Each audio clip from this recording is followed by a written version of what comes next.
that different countries have had with this disease? Because we've heard there's some places where it hasn't been so bad, but then we see and hear about, for example, Italy or France, where there's so many different patients, who are coming in very sick to the hospitals. What's the difference there, and what are the lessons for the United States?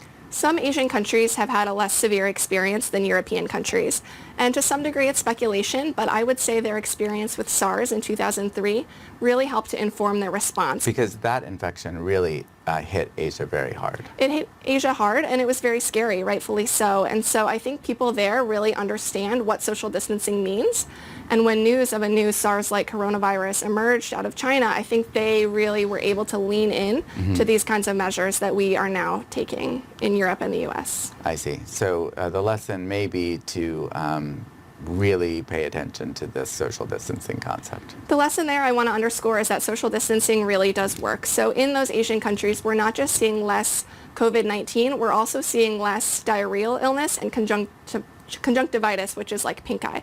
Those are diseases that are also spread person to person. And so if the things they were doing were specifically for COVID-19, we wouldn't really see a change in those diseases, but we do. So social distancing does seem to be a driver. Got it. That helps. Let's take a couple questions. Here's a question from someone who says that the young people that they know in their life aren't taking this very seriously. They say, well, it's very unlikely I'm going to get very sick, so why do I have to worry about that? What would you say to a young person with that attitude? It's true that young people are at lower risk of severe disease, which is good.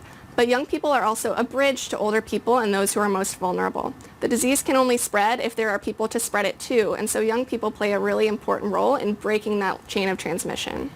So young people are, and on the podcast you describe them as a bridge. Right. What do you mean by that? I mean, even if older adults and people who are vulnerable are able to stay home as much as possible, they are still going to need groceries, and they're going to need to get their medicines and maybe have visits from loved ones.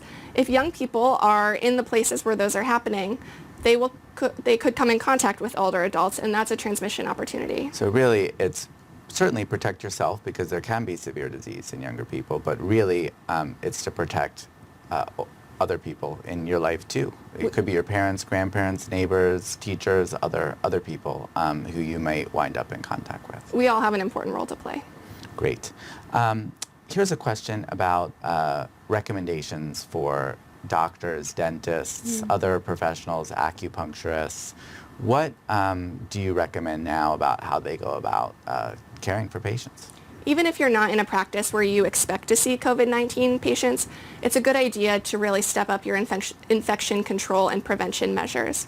There's great guidance on the CDC website about what that involves, but I would encourage all providers to think about how they can reduce transmission opportunities among their patients and their staff. Like what kind of opportunities are there? I think providing alcohol-based hand sanitizer and masks in your waiting room are valuable opportunities.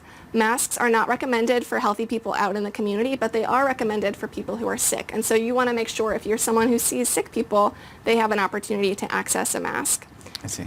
You can also ask people, if you are in a practice that may see people who are symptomatic, to call ahead so that you know they're coming, and you can maybe take them directly to a room instead of having them in the waiting room, things like that. What about if it's sort of a very elective kind of visit? Do you think some of those might be best canceled now? For example, for like a 75-year-old who might have something on their skin that is not going to become a problem, but maybe is just cosmetic. I do think for elective procedures like that, it's a good idea to check with your doctor or your provider about canceling. It's going to depend based on what it is and the risk of the provider, and I know that providers are thinking a lot about what the right moves are right now, but if you are at high risk of COVID-19 severe illness, it would be a good idea to step back from those care environments. Yeah, and so some physicians or dentists or others might be thinking about which patients really need to be seen and which don't. That would be a reasonable thing for them to be doing right now. Exactly right. And another thing that hospitals are thinking about is how they can expand their capacity to care for people who are very ill. And elective procedures are one area that they might scale back in order to make that space. Got it. There's a question about schools and maintenance, how to clean surfaces. We heard from Dr. Pekos about the various types of things that do and do not, actually kill the virus or, eventually sanitize areas. What kinds of recommendations are there for scaling that up to like a whole building, or how do you think about that? I think it's really underscores the importance of environmental services staff. Focusing on high-touch areas is going to be important. So light switches, door handles, desks. We wiped down this desk before Dr. Pekos and I switched. That's a great opportunity. There are, once again, disinfection guidelines on the CDC website that I would point people to, but really focusing on using alcohol-based microbicidal products on high-touch surfaces will be important. Got it. And then there's a question about whether state parks and trails should be shut down. We often get questions like, can I go outside for a walk? How do you think about that? I think going outside is still a great opportunity. You want to make sure that you keep that 6 feet of space. Contact sports are probably out, but going on a hike, a jog, a bike ride, those are really important, not only for your physical health, but also for your mental health as we all face these challenging times. So maybe one last question about mental health. This is a stressful situation for a lot of people. Some people have, really none of us have experienced something quite like this. This is a unique event. But even something that approaches this level of stress, some people have not experienced. How can we address that so that people are able to really change their lives but maintain their equanimity, maintain their composure to be able to do the things that they need to do for themselves and their families? Yeah, that's an important question, especially since so many of us are scaling back the activities that we do with our friends and family that don't live with us.